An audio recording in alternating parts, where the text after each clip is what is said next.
There we go. What's going on, Mike Davis, Fox News broadcaster? First off, man, thank you guys over at Fox for making the morning news super duper fun, man. Thank you. Oh, of course. We have a good time with everything. It's one of those things. I've been in this business a long time, and at Fox 5, I mean, everybody is really who they are. You know, the way they are, like, out and about in the community on the street, it's the same way they are on TV, which is super cool. Yeah, we can vibe that as viewers in the morning. That's what starts the morning for all of us and makes it a lot of fun. You were originally born in South Philly, correct? South Jersey, near Philly. I was born in Philly, but grew up in South Jersey. Okay, what parts of South Jersey? It's a place called Cherry Hill. It's very I'm one of those guys, like, if I don't want to get into the whole thing, I just say, yeah, I'm from Philadelphia, and then people are like, oh, well, which street are you born? Like, where are you from in Philly? I'm like, well, I was born in Philadelphia, but I grew up in Cherry Hill, South Jersey. So it's about 15 minutes from Philly. Yeah, I'm familiar with the area. I grew up around Newark, New Jersey. Oh. And moved out here about 10 years ago with my wife now 10 years. It was one heck of a change, dude. But I tell you what, I love it out here, man. How long you been out here? It's been 4 years almost. It'll be 4 years this summer. From a different network, correct, to Fox? Yeah. So I have a weird kind of background, but I was kind of like all over the place. And that's what's so cool about you. Like, first of all, I didn't know, we're going to get into you a little bit, but you got accepted into Juilliard. Like, I was watching some of your drumming that you sent me, and dude, I mean, you're no joke. I was listening to, like, the Monster Inside. You're like, we're going to have to get into some of that. But did you actually get into Juilliard and go? I didn't go. College was my thing at the time. How do you not go to Juilliard? I know. I wasn't that type of guy, man. I was the kind of rock and roll kid, wanted to get out there, have my fun. I took the instrument extremely seriously. And cheers, by the way. Thank you again for coming on. It's going to be a great time. Blast, Johnny Sig, sit down. But a sit down with Johnny Sig. My dad originally got me into music. He's a great blues and jazz guitar player. You're a big fan of music. Obviously, in the Moore Show, we see that. And I can't wait to unpack the Moore Show and your fan appreciation of music. But my dad got me started with the blues and jazz, and he's a great guitar player. Then I went over to the drums from his guitar teaching. I have more of a drummer personality. I'm very animated. You know, I'm not going to say aggressive, but I definitely have energy, and drumming is perfect fit for me. Dude, you're good. That Monster Inside song, I love that. Yeah, that's my buddy too. My buddy Bill from back home in Jersey. We actually record a lot of this stuff here. It's right from home. Technology is amazing nowadays, what you could do with it. But yeah, that's awesome, man. Thank you for asking. The Juilliard thing just wasn't for me at the time. It wasn't about sex, drugs, and rock and roll. I was just out there gigging, living life. I was underneath the umbrella of control of high school, and I was one of those rebels. And I don't want to do this anymore. So the minute I got out of there, I just went and lived my life. And, you know, you got to be good. You got to be good to get into Juilliard. I mean, Juilliard's no joke. Like, that's. Oh, man, thank you. That's really. All right. So tell me, who's the best drummer of all time? I'm curious who you think. It's tough. I can name a few. Top of the list, I love Jeff Beccaro from Toto because he was the biggest session worker probably in the 70s and 80s. He was with us. He left us way too soon. He recorded with Madonna, Toto, everybody, like Barbra Streisand. This guy has been the Bee Gees. Like, I mean, really? Wow. Yeah, Michael McDonald. Like, I mean, this guy, if you look at his discography, it's ridiculous. So I'm going to have to go with him. The body of work, the versatility. Neil Peart, John Bonham. Yeah, John Bonham. I'm a big Zeppelin guy, so I love him. I love Ginger Baker's stuff and, you know, Buddy Rich. Like, I like a lot of jazz stuff, so I like a lot of that, you know, kind of Max Roach. Like, I like those kinds of guys. But yeah, so would you say, like, is Ringo was he a good drummer or not? Like, what's the deal with Ringo? It depends on what you consider good. So, I mean, does the work do its job? Yes. Does you know, does the Beatles need Frank Zappa's drummer or Danny Carey from Tool? No. Yeah. But yeah, I'm an East Coast guy like you know, but you still have the accent. I still have it, huh? Yeah. Yeah. Yeah, you don't have it so much. And I heard you on the news mention that you were from Jersey originally. First of all, you knew we were going here about food. Oh, You cannot top the food in I Jersey. the Yeah. the food in Jersey is great, and I do a lot of food stuff. Like people keep coming up to me around town because like I kind of when I first started here was very I did a lot of food segments. So people like come up to me to talk to me about food all the time, which I love. But it's hard to find that New Jersey like East Coast influenced food here in Vegas. Yeah, it really is. They pick up on it right away. And when I come out here, it's funny. They could tell. They see the Yeah. leather jacket, they see you hear the accent.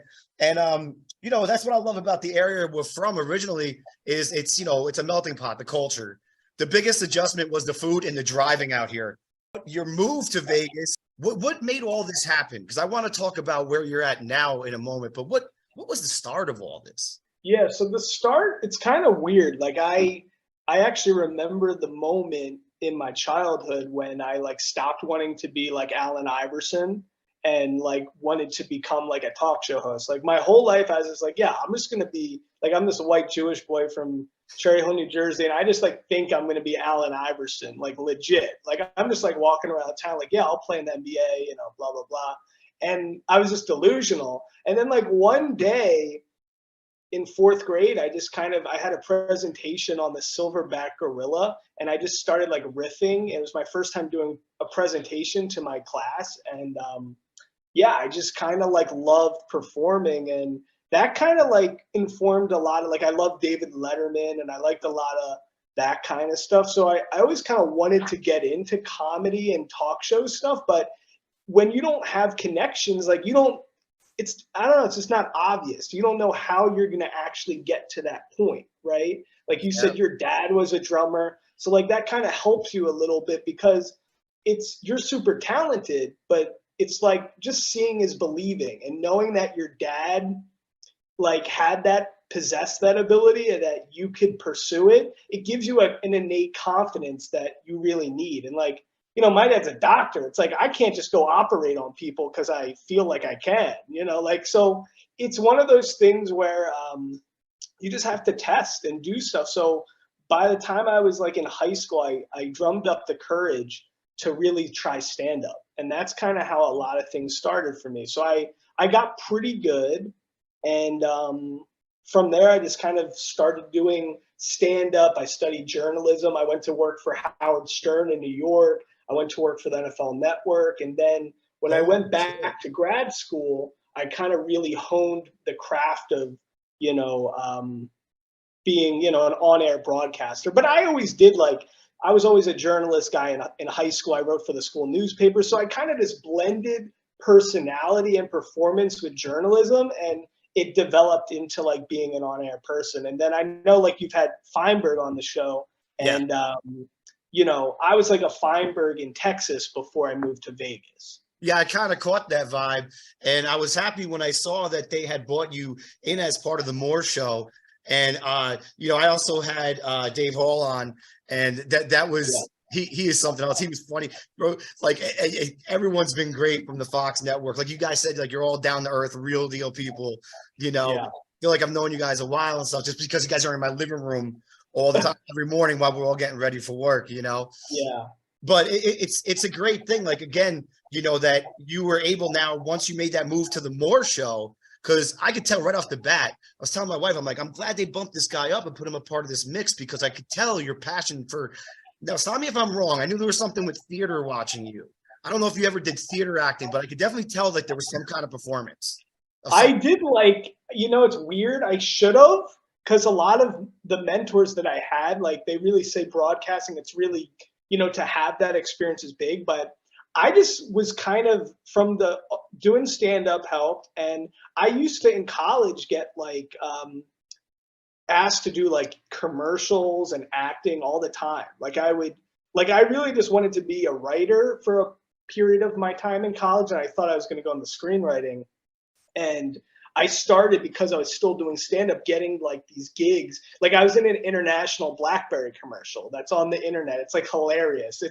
I tell this whole joke, like I'm the guy who ruined BlackBerry because like this commercial comes out and like all of a sudden there's just no more BlackBerries ever in the world, you know? And like I was like the face of the commercial. BlackBerry is trying to like make like a BlackBerry phone that kind of had a baby with like an iPhone. Like it was kind of like an Yeah. iPhone BlackBerry.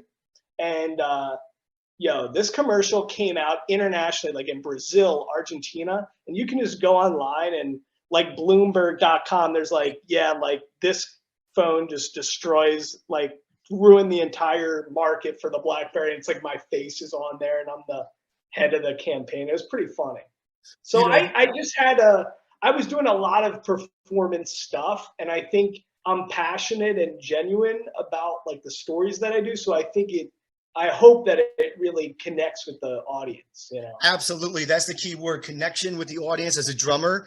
That's the big thing right there. Since I started conducting interviews, I worked in boxing for a long time, doing things, journalism, stuff like that for various syndication shows. And went on my own during COVID. I was in like a soap opera. I was bad. I suck. Like You had to like act in a soap opera? I didn't ask. They offered it. They said you got to look for this role. It's like a short role. I played like some kind of secret agent, and Wow. in the script I saw that I had to kiss the female actress I was working with. I'm like, listen, I can't do that. I'm just not comfortable doing it. And they're like, okay, cool, it's not a problem. So check this out, bro. When I tell you right now, dude, this is one of the most embarrassing moments of my life. I'm like, can we do something where I have like a gentle touch on her face, this romantic moment? And they're like, yeah. And they're like, roll. I'm like, I'm so sorry, Ashley. It's all going to be okay. And I went to go touch her face, and I mushed her face and hair by accident. Like I came in all sloppy and nervous. Wow. God. I've had to do that I've done some commercials and some acting where I've had to kiss like somebody on. It's not easy. It's not easy to do. I mean, especially if it's, I mean, you're like a married dude and, it's like, it's a little, different, but, it's hard because it's like just turning off. It's being natural in front of the camera is really, it's 80% of it, really. Just being yourself when a camera comes on, that's such a big thing. And that takes a lot of time just to learn. Absolutely. So when you got on the Moore show, let me ask you again how this works, because it is a fascinating show. I mean, you had Santana on, for crying out loud. I mean, Yeah, it's awesome. I've interviewed him like 5 times now. This is incredible. You do such a great Yeah. job with it, and it's so informative. And it seems like you guys choose the right people. Who's the one that puts together the guests? So it's kind of interesting. We've gone through so many changes, since my stint here in the 3.5, almost 4 years. So for me, the cool thing is I have a lot of autonomy. Like I'm really doing most of the things you see me do on the More Show. I'm booking myself. Wow. So it's kind of like, and that's kind of what I think makes a lot of it really good, is that I won't do it unless I'm interested. And if I'm interested, I feel like other people at home will be interested. And if I have that genuine interest, I think that, translates to the viewers. So like a big part of it is, yeah, we get pitches. Yeah, sometimes like a producer or somebody is suggesting I do certain things, but pretty much my schedule is very dictated by my own stuff. And even when I was doing a lot of the morning news, and doing that it was kind of the same, because I'm kind of like more of a personality feature reporter rather than like a hard news guy. So, I'm allowed to kind of have the autonomy for a lot of my stories, which is a cool thing. It's very rare. Right. I mean, you guys are shaping the culture with music and, television and theater and all the great things that Vegas has to offer. First, I want to go here, though. Most importantly, you guys do a lot. And Yeah. I think that's wonderful that you guys are always out there rescuing dogs, also doing things to help people in need right now, because we all know about that. Yeah, I That's know. awesome that you guys do that. Yeah, I know you got a Chihuahua, right? Polly? Yeah. Yeah. Little Polly Peanuts. Jason has it easy with the cats because like cats don't, you don't really need Self-sufficient. to do, yeah, you don't have to do much with cats. Dogs take a lot of work. Cats, like, you just let them do whatever they want to do, pretty much. Yeah, Casses walk around. They don't give a shit. They're just like, hey, Yeah. and Just chilling, dude. Living the best life. Exactly. You think about naps, Exactly. naps, food, play with toys, bed. You know, Right. who doesn't like that? But I mentioned you guys shaping the culture. The music. You're a big fan of music. Obviously, we spoke a little bit about it. Tell me some of your favorite bands and maybe a guitar player or a drummer that you. Yeah. I mean, my favorite person of all time is like I'd have a really I'd be shaking if I got to interview him because I just love him so much. Is Eric Clapton's my favorite person ever. Um, so he's like probably I always try to come up with my top five, but Clapton's my number one all time. I love Louis Armstrong. I love Tom Petty. I love the Eagles. I love Coltrane. I love Yes. you Yeah. know I kind of have a big mix. I mean yeah, that's kind of like my stuff. But Clapton's my dude. Santana, honestly, when I was growing up too, like he's in my top 10. Um, but Clapton's my guy. Yeah, man. And I know you're big into sports with the football. And you are you a baseball guy? I'm a baseball guy. I'm an all sports guy, but you know, the baseball, it's tougher for me to keep into it because it's such a long season. So Yeah. when I was younger, I used to know everything about all sports, but now I really just focus like on the major players, and I'm a Philadelphia Phillies fan. So, you know, for Yes. me that's exciting when they, you know, went to the World Series this year. So, yeah, I keep in tune with all that, but yeah, I'm like basketball, football, tennis are like my main favorite sports. Yeah, I'm a football, boxing number one. Did that for a long time. Boxing and music though gets tough on you as you get into your 40s. So those out there that do that, just let you know, just let you all know out there, it gets a little hard on the body. But It's I a got yeah, to keep myself you in got to shape. be like an athlete to just be You in got to like keep yourself in shape, bro. I know, just to play in a band and drum, like it's taxing. And what about film and television? As far as Um, like movies go, you watching anything on TV or watching any great movies it's lately? funny. I'm. It's so crazy. I try to watch a lot of TV, a lot of movie stuff, but it's crazy. I'm on this. I'm rewatching. It just randomly happened. I don't know how I got into it again, but I just felt like I wanted to watch The Sopranos like a couple days ago, just like again. And you know, I watched it all the way through. Cheers, The Sopranos, best show ever. That's a But double plug. That's my favorite show. I just started watching it again just because like I randomly wanted to like just watch it because I love it, and I can't stop watching it. Like now I'm just going in order again. Like it's so good. It's crazy good. It's But my favorite show of there's all a time. lot of good stuff. I mean, Succession, I love. White Lotus. You know, there's so much good. TV's better than movies stuff right now. You know, that's just TV's better. One of I agree. Tulsa King on Paramount. Uh, Oh, yeah, with Stallone, man, Sly. kicking I gotta ass on watch that that. thing, boy. Yeah. That was absolutely fantastic. I'm watching the game. The game is awesome. Yeah, Oh I yeah, gotta watch that's an excellent show. Excellent show. Definitely a lot of great entertainment out there. Obviously, big fan of film.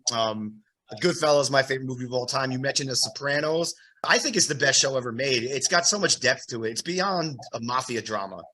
Yo, it's got so much depth. Who did you have on your show from The I Sopranos? had the character that played Bobby Bacala, Steve Sharippa. Oh, Yeah, I had a couple cats on, and I got some more coming. I'm trying to like run this thing called like the Capo Files, where I bring all the wow. captains that are alive and do them in separate interviews.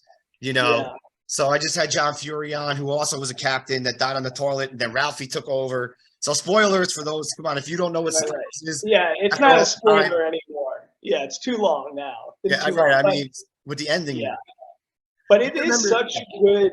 The writing is incredible. The acting is incredible, and it just has like a deeper mean. It does have a deep meaning, like you're saying. Like everything, it deals with like real issues, you know. But it's through the construct of like this mafia guy who's got to go speak about his feelings to a shrink, you know, and be open, and you know, it's just so fascinating, really. And it's one of those things where like I'm picking up on things that I didn't pick up on the first time around, you Mm-hmm. know?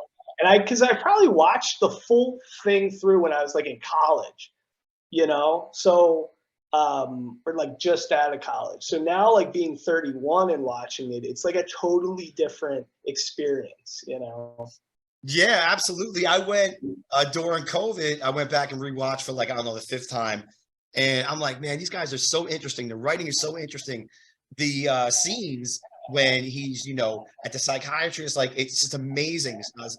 When he sits down, those scenes used to be so boring when I was a kid, when he was in the therapy.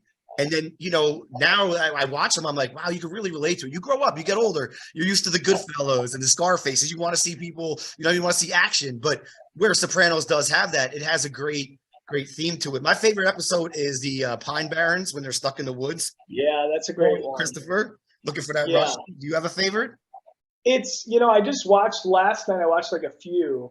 I was watching the episode where he takes Meadow to college and on the college tour. And, Oh yeah, it's kind of just it's just fascinating because especially for us, like coming from the East Coast, and there's so much, family dynamic stuff like Italian. I'm assuming you're Italian, yes. Signorella. I'm Jewish with Davis, and all my godparents are like Italian, and everywhere I grew up, it's all Jewish and Italian, and Yes. um, it's so similar, those family dynamics. So just like the relationship with his mom and the relationship with family and the dynamics of talking about things but not talking about things, and like so and the pressures of certain things. So I don't know, for the world we grew up in on the East Coast with those sensibilities and those family dynamics and the schmaltz and just like all that. It's just, I don't know, it just hits me deeper, I guess, because it just, there's a lot of that. Like he's got that Jewish friend who's very fun, like Hirsch or whatever his Hirsch, name yeah. is. And yeah, so I don't know. It's just it just strikes me. And he is so masterful. I mean, Gandolfini, it's Incredible. ridiculous how good of a performance it is. That show changed TV. Literally, like TV was like thought of as second class. And then The Sopranos made TV like neck and neck with movies. It really did. Hey, you know what? I have to agree. It changed everything. The shows that followed after, it was okay to be a good guy, but that has bad tendencies, so long as it was for his family. But then Tony started falling from grace. Tony became all about Tony. Do you think he got whacked at the end? You know, that's why I'm curious to watch it all through and see what happens. I didn't, I guess a lot, society and culture hated that ending, right? Because people wanted a definitive answer on like what happened. And just to cut the screen to black, I don't know. I think now maybe it's cool to let the audience have their own choice and think, what you think happened. But the truth is, like, regardless if he got shot or if he didn't get, something bad happened in that restaurant, and he's with his whole Something family bad happened, seated yeah. there. And even if he got shot and he recovered, or they were aiming for him, but Carmela gets hit instead. Whatever happens, it's not a good thing. But that's kind of what's so fascinating. The buildup of the arcs, like the first season, he really doesn't want the pressure of being the top guy. Not at all. When Jackie passes away after cancer, and he's like kind of being like a figurehead and kind of putting Uncle Junior like up at the top, but kind of still running stuff. He doesn't want the pressure of, and like he says, like the cancer basically developed from the stress of being that guy, and it's. Yeah, I mean, season 2, there's a big change. And then I think when he killed Pussy at the end of season 2, that was a big change for him. He was never the same after that. That was one of his best friends too. So now he's lost 2 best friends within a very short period of time, became a captain. He's going through all these changes. Daughter's going to college now. And, so it's, again, a very interesting show about just like the study of human nature. I mean, it could be a mob show. It could be Full House. It could be really anything. The show is about family values and how people communicate at home and how they spend their time with their life. And that's the choices he made. And the truth is that started the whole character of these shows, like there wouldn't be a Breaking Bad without a Absolutely. Sopranos, right? Because like that whole anti-hero concept was such an innovative thing. Before, everybody on TV, it's like you're a good guy or you're a bad guy, right? And there's no in between. And the truth is, Oh, humans were complex. We do good things, we do bad things. We have, parts of our nature that are good. So he's a complicated guy. He does a lot of bad things, but you can tell that he's grappling with trying to be a good person. yeah. But it's just the world he's in, and it's just a complicated thing. And I think people can relate to it, even though most people don't have that background being in the mob. We can relate to that struggle.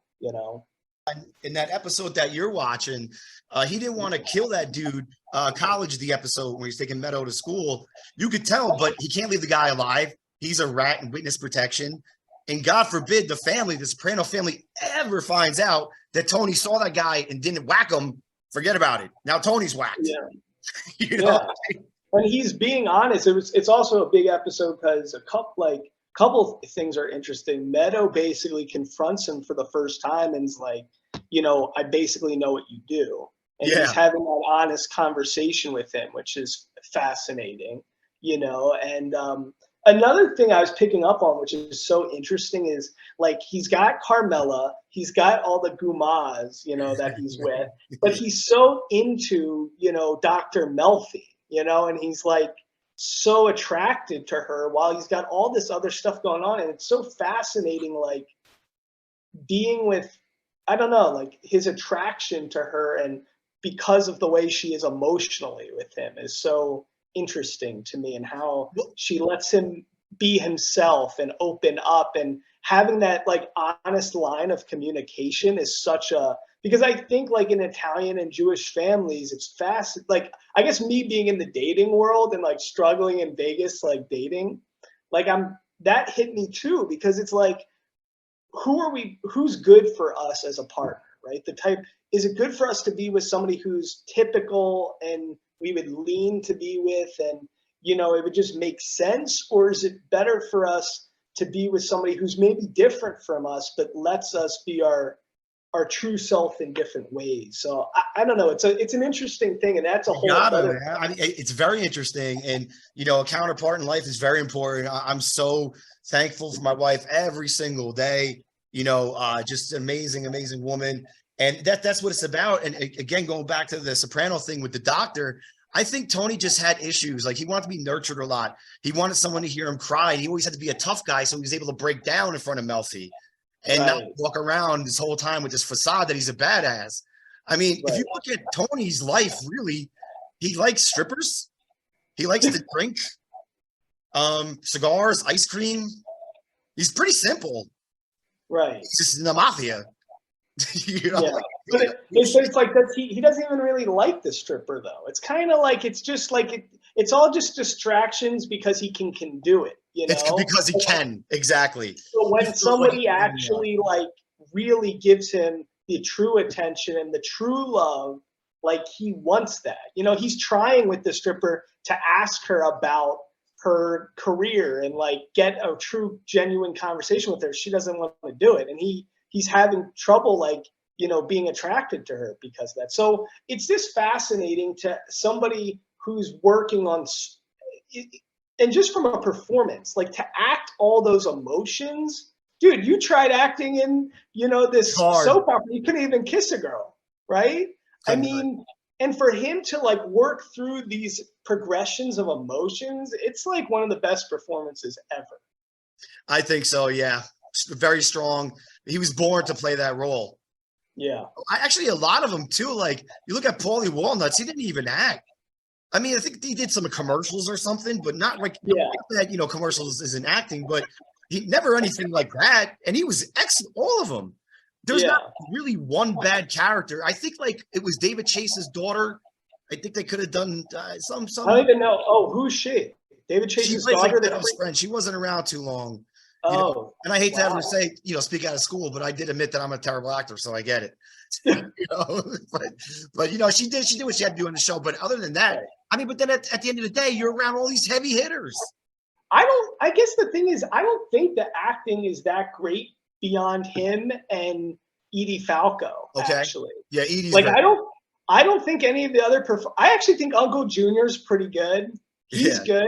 But like Tony's mom, I don't think is such a great actor. I don't think the kids are particularly good. Like, I don't think, you know, the guy from the E Street Band, you know, like I don't think they're that. Goodfellas has way better acting. Oh, right? shit, like, yeah.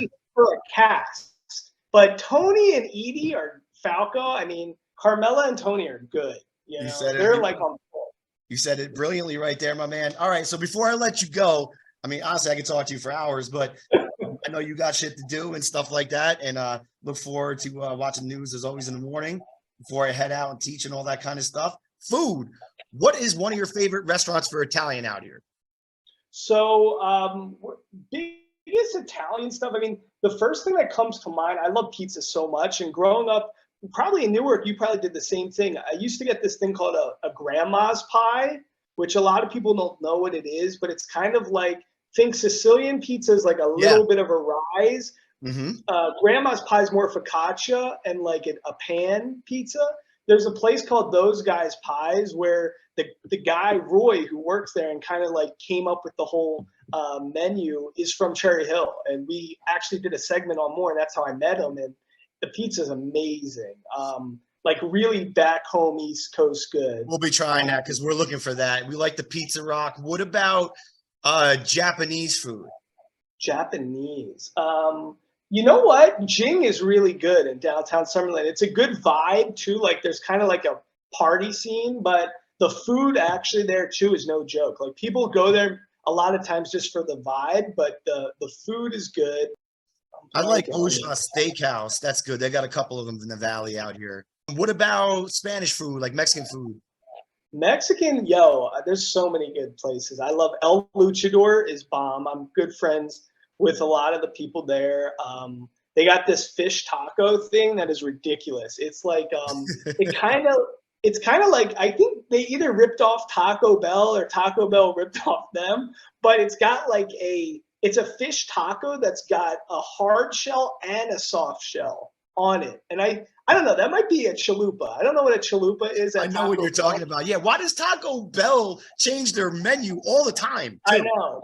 Like they can't just hold some shit down every once in a while. I know, it's crazy, but I think that's what a chalupa is. Don't quote me on this, but I'm pretty sure a chalupa is when you have a hard and a soft shell. Well, El Luchador does it with this fish taco, and I go there and I like want to get other things like ceviche, different stuff, and I always go back to this fish taco that's just bomb. And the last question about food, well, I just want to add to that. Leticia is over here at Santa Fe Casino, which I live by. Great Mexican food. Steaks, also at Santa Fe. Charcoal Room. Awesome steak there. Awesome steak. Great flavors. Woo, it's good, brother. Thank you so much for coming on. It's a lot of people are going to enjoy this. In case they don't know, where can we find you on social? So you can find me, I think, on Instagram. I'm at Michael Mike Davis. Facebook, I think I'm Michael Davis Mike or something. It's a complicated thing. When your name is Mike Davis, you can't like just get every social handle as Mike Davis, because I actually even went to high school. There was another Mike Davis in my high school. I'm not even kidding. Popular name. Yeah. It's ridiculous. People don't even like, people think I joke about this story. My mom once got in the mail at my house, we got a detention letter for Mike Davis, and it was for a different Mike. It was for the other Mike Davis in my high school. It wasn't even for me. My parents like didn't believe me. And I'm like, yo, like, I'm telling you. They all got the wrong Mike. I'm like, I didn't even do this. And they're like, are you sure? I'm like, there's another Mike Davis. And then if you look closely at it, it was for like the 7th grade Mike Davis. And I was like, there it is. You know, there's the evidence right there, man. 100%, dude. Thank you so much for joining us today. I'm going to send you all the links very shortly, as a matter of fact. Awesome, dude. Keep up. I got to get a drumming lesson with you. That's what anytime, man. You tell me when you're ready. Because I need to get in this. I need this rock star vibe. That's what I'm trying. That's the next thing I need. It's like I want to be in a band. The haircut. You got that going now. That's a start. The hair, you know, the rock star style used to be the long hair. But then did you like me better did you like me better with long hair or short hair on Fox 5? Because I had both. I had long hair for a You long look time. younger, even though I know you're young, right? You're in your 20s? I'm 31. Okay, yeah, you're doing good. You're taking care of yourself. I'm 44. I Oh, can't grow wow. my hair out anymore because grays. I mean, I have a ton of hair, but Yeah, dude, dude, I you get look young. super Yeah. gray. Yeah, I'm 40. Yeah. I think I'm 45. Well, rock and roll keeps you young. So, what should I do? Whatever Johnny Sig says, I'm going to do. Do I grow my hair back long and try to get into a band, even though I have zero musical ability? Or do It I keep depends on the instrument. This is a great question. Zoom's about to cut us off. I'm going to answer this. It depends on the instrument. triangle? I don't know. I'm joking. I'd say I'm wear like a joking. magic hat or something, I'm, like a I'm top joking. hat. I don't know. No, I want to be a guitarist. That's what I want to do. Grow the hair out slightly, Okay. just a little edge. Let them know, like, not like a mullet, like where your business up front and party in the back, but we let them know I get into some shit. Okay. I'm gonna do that. Thank you so much, man. I'm gonna hit you right back. Thanks for having me on. Anytime, my man. Anytime.